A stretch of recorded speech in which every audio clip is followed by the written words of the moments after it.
হল দখলের রাজনীতি কোনোভাবে শিক্ষার্থীরা মেনে নেবে না। আমরা গতকালকে ঢাকা পলিটেকনিক্যাল ইনস্টিটিউটে যেই ঘটনাটা দেখলাম, এটা জাতির জন্য লজ্জার।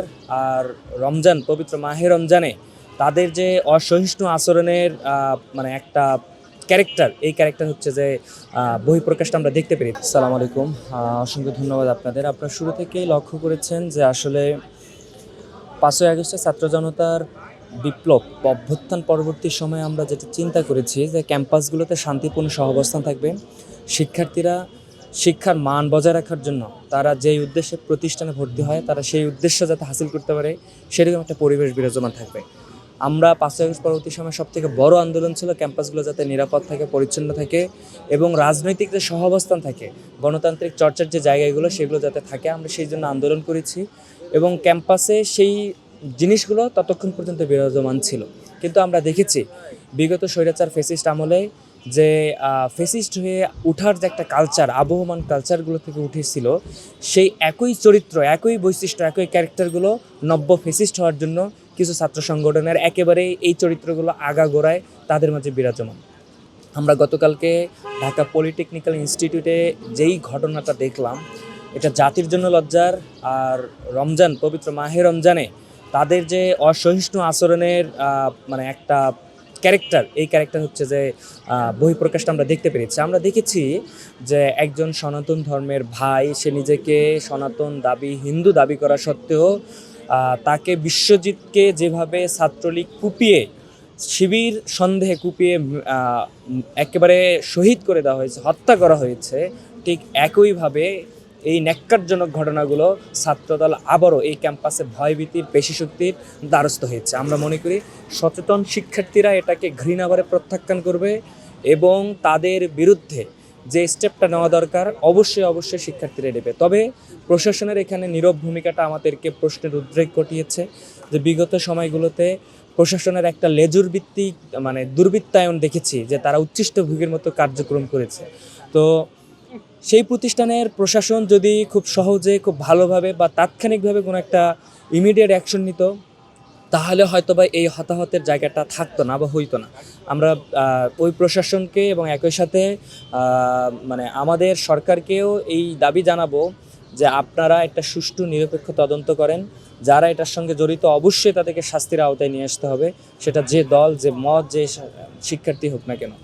আর এখন যে কালচারটা আসছে, শিক্ষার্থীরা আসলে কোনোভাবেই এগুলো মেনে নেয় না। শিক্ষার্থীদের পালস রেট বুঝে ছাত্রদল সহ এই তাদের মানে এখন যারা সুবিধাভোগী সংগঠন হিসাবে আছেন, সহযোগী সংগঠন বলতেছেন কিন্তু সুবিধাভোগী সংগঠন, তাদেরকে বলবো যে আপনার শিক্ষার্থীরা পালস রেট বুঝে কথা বলেন।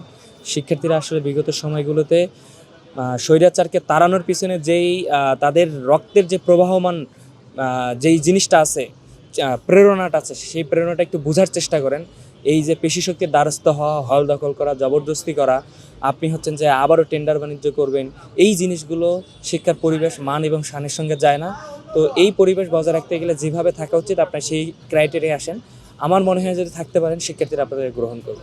অবশ্যই কঠিন হবে, হল দখলের রাজনীতি কোনোভাবে শিক্ষার্থীরা মেনে নেবেন। আমরা দেখেছি কোনো এক স্টুডেন্ট সে যখন ভর্তি হয় বিভিন্ন হলে, যেহেতু জগন্নাথ বিশ্ববিদ্যালয় হল নেই, আমরা ফেস করি না, আমরা বঞ্চিত আসলে। তো আমরা যেটা বিগত সময় দেখেছি বিভিন্ন প্রতিষ্ঠানে শিক্ষার্থীরা অ্যাডমিশনে ভর্তি হওয়ার পর সে রাজনৈতিক প্রভাব খাটিয়ে যতদিন না উনি চাকরি পাচ্ছে, এমনকি চাকরি পাওয়ার পর যতদিন বিবাহ না করছে ততদিন পর্যন্ত তিনি হলের সিট ছাড়ছেন না, শুধু রাজনৈতিক প্রভাবের কারণে।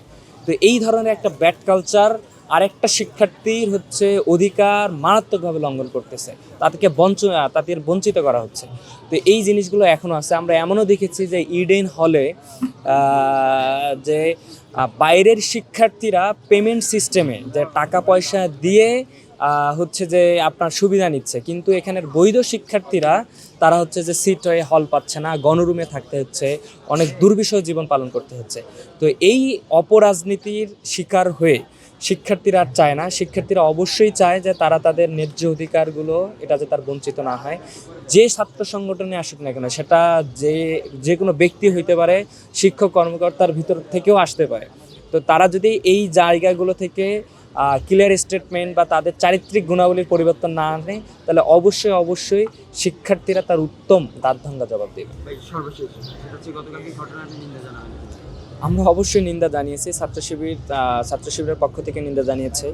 আমরা যকসুর পক্ষ থেকে আমরা এতটুকু বলবো যে আসলে শিক্ষার্থীরা রাজনৈতিক সহাবস্থানটা চায়, শান্তিপূর্ণ সহাবস্থান চায়।